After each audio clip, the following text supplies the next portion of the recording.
اللہ تبارک و تعالی جب مسلمان کو توفیق دے اور اللہ کی بارگاہ کی جانب وہ رجوع کرے تو پھر اس کا رویہ یہ ہونا چاہیے کہ اس کی توجہ ہو اللہ کی جانب.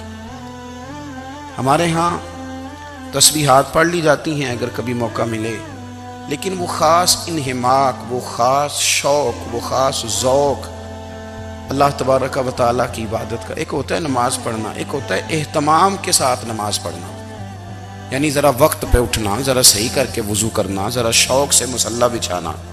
ایک ہوتا ہے تسبیح پڑھ لینا، اور ایک ہوتا ہے ذرا تھوڑا سا نا شوق کے ساتھ اللہ کو یاد کرنا. آپ کبھی جو میں نے آیہ کریمہ پڑھی اس کی آپ شان نزول دیکھیں. نبی کریم صلی اللہ تعالی علیہ وسلم کے نا کچھ صحابہ اللہ کی محبت کے شوق میں حضور کی بارگاہ میں حاضر ہوئے. انہوں نے آ کے عرض پتہ کیا کیا؟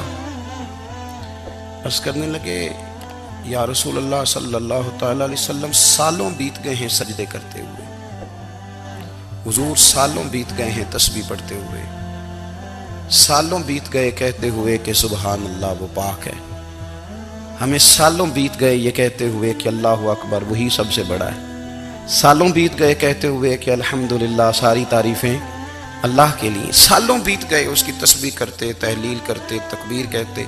حضور اب نہ ہمارا اپنے رب سے ملنے کو جی چاہتا ہے. کبھی یہ حقیقت منتظر نظر آنا لباس مجاز میں، لاکھوں سجدے تڑپ رہے ہیں میری جبین نیاز میں. اور اقبال کہنے لگے کہ تیرے عشق کی انتہا چاہتا ہوں، تو میری سادگی دیکھ کیا چاہتا ہوں، میرا ذرا سا تو دل ہے مگر شوق اتنا، میں وہی لن ترانی سنا چاہتا ہوں. میرا بھی دل کرتا ہے کہ اللہ میں تجھے کہوں میں تجھے دیکھنا چاہتا ہوں جس طرح حضرت موسیٰ کلیم علیہ السلام نے کہا تھا، اور تو مجھے کہے کہ لن ترانی تو نہیں دیکھ سکتا، ذرا سا تو دل ہے مگر شوق اتنا، میں بھی وہی لن ترانی سنا چاہتا ہوں. پھر کہنے لگے بھری بزم میں راز کی بات کہہ دی، بڑا بے ادب ہوں سزا چاہتا ہوں. دیکھو سب لوگوں کے بیچ ہی میں نے یہ کہہ دیا. میرے عزیز صحابہ نا شوق میں، کتنے سارے لوگ ہیں آپ، کتنی ماشاءاللہ بڑی تعداد میں آپ آئے. ہم بھی کبھی اس شوق میں گئے ہیں کہ ہمارے رب کو دیکھنے کو دل چاہتا ہے، ہمارا جی چاہے وہ کبھی ہمیں ملے. حضرت عبداللہ ابن عمر رضی اللہ تعالیٰ عنہ حضرت عمر کے صاحبزادے، مکہ مکرمہ میں ان کی قبر ہے. میں نے جب انہیں پڑھا تو مجھے ان سے بڑا پیار ہو گیا. لیکن آپ کو پتہ ہے وہاں جا کے کسی شخص کا مزار تلاش کرنا یا پوچھنا ایک مشکل کام ہوتا ہے.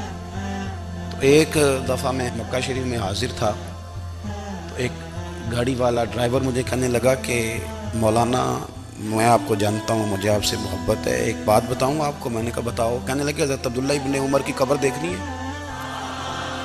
میں نے کہا یہ تو نہیں کہہ رہا، یہ کسی نے بندوبست کرایا ہے، یہ اللہ نے تیرے دل میں بات ڈالی ہے، یہ ہو گیا تو لے چل مجھے.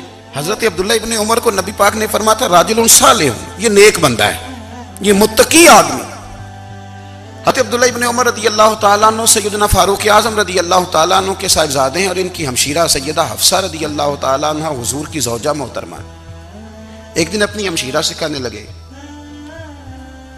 کہ نبی کریم صلی اللہ تعالیٰ علیہ وسلم گھر میں آئے نا، اور اگر حضور غم امت میں پریشان نہ ہوں، طبیعت کو حشاش بشاش دیکھو تو ذرا پوچھنا تو صحیح حضور کا میرے بارے میں کیا خیال ہے، پوچھنا تو صحیح کہ کریم کی بارگاہ میں میرا کیا مقام ہے، میرے بارے میں حضور کیا فرماتے ہیں. اب بہن کو کام بتائے اور بتائے بھی بھائی، اور پھر بہن وہ کام نہ کرے، یہ تاریخ میں ہوتا نہیں. حضرت عمر فاروق رضی اللہ تعالیٰ عنہ کی صاحبزادی ام المومنین رضی اللہ تعالیٰ عنہ فرماتی ہیں کہ میں تو بس منتظر تھی. انہوں نے تو کہا تھا نا کہ اگر تم حشاش بشاش دیکھو تو بات کرنا، لیکن حضور تشریف لائے، میری باری تھی، میرے گھر تشریف لائے، کھانا پیش کیا تو فوراً میں نے عرض کی حضور ایک بات پوچھنی تھی.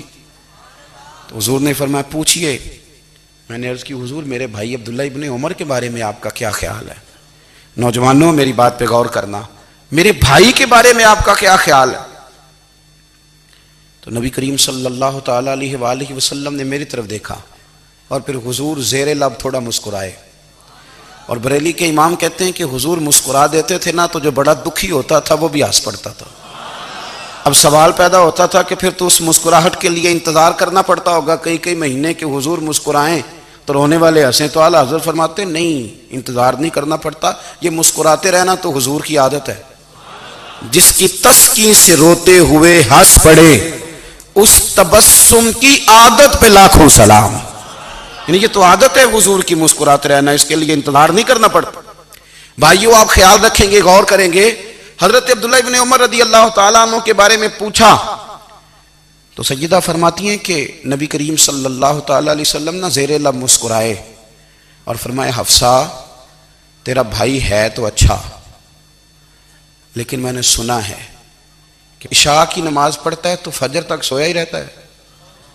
او نوجوانوں، 10 بجے تک سونے کی بات نہیں ہوئی، 9 بجے تک سونے کی بات نہیں ہوئی، 11 بجے اٹھنے کی بات نہیں۔ حضور فرمانے لگے میں نے سنا ہے کہ عشاء کی نماز پڑھ کے سو جاتا ہے اور فجر تک سویا ہی رہتا ہے، اسے چاہیے کہ تہجد کے وقت اٹھا کرے، اللہ کی بارگاہ میں حاضر ہوا کرے، آہوزاری کرے، سجدے کرے، عبادت کرے، اٹھتا ہے اور فجر میں جا کے اٹھتا ہے۔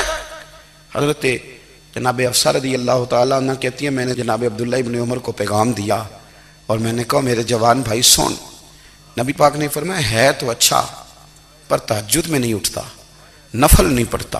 او میری ملت کے جوانوں، مزہ نہیں آ جاتا جب ساری دنیا سوئی ہو، ساری دنیا، اور بستر بھی گرم ہو اور نیند بھی پورا غلبہ کر رہی ہو، اور اچانک گھنٹی بجے دماغ میں، آنکھ کھلے، گھڑی پہ نظر پڑے، 3:30 4 بجے کا پیغام گھڑی بتائے، اور کوئی چڑھتی جوانی والا اٹھ کے وضو کرے، اور جب وہ مصلی کھول کے بچھائے تو مدینے والے محبوب کہتے ہیں کہ ہر نماز پہ رب ثواب دیتا ہے، اور جو اٹھ کے تہجد کی نماز پڑھے اسے دیکھ کے تو رب مسکراتا ہے، جو اس کی شان کے لائق ہے، جو اس کی شان کے لائق، وہ مسکراتا ہے، خوش ہوتا ہے کہ میرا بندہ تہجد میں اٹھ گیا، وہ مسکراتا ہے۔